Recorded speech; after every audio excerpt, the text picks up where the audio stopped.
Thanks so much, Hal. So we have some questions for you following up on your talk. Number one, you're in the field of psychology. That's great. So why should psychologists care about this topic?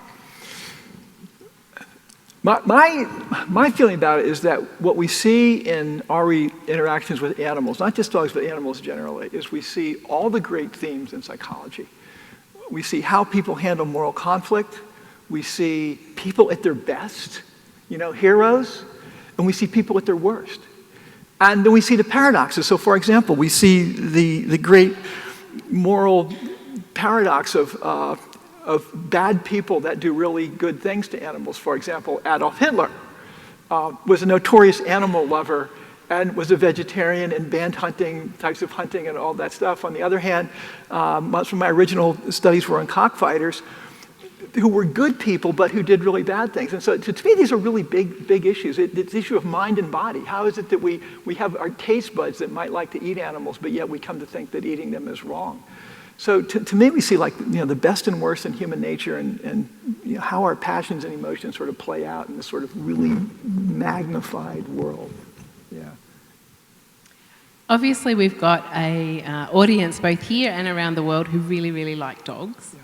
But dogs aren't always great for people.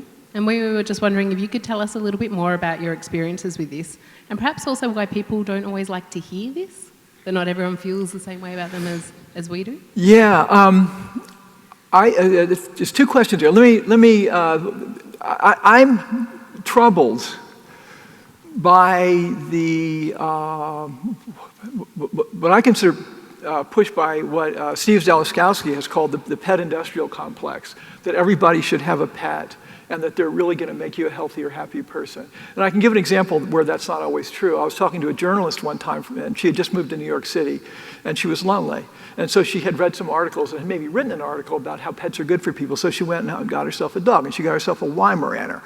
And so, I don't know anything about Weimaraners. I think they're kind of cool looking, but she did not bond with this dog. And she was feeling really guilty about it. She was sort of spilling her heart out to me. It's like, I've got this dog. I feel really guilty. I don't really love him. He doesn't really love me. I've got to take him for a walk, so I've got to pick up his poop when I take him for a walk. I don't know what to do. And this dog was making her life difficult. And she had got it because she had seen all this stuff. And I think, pets are good for some people, and they're not good, and they're not necessarily good for other people. What was the second part of that? The other part was, why do perhaps the dog-loving people feel uncomfortable or not like to hear that sort of side of the story? Well, I don't. It's not just the dog-loving people. I also think it's a problem of research in my field, and that people are drawn to the field of anthozoology because they tend to love animals.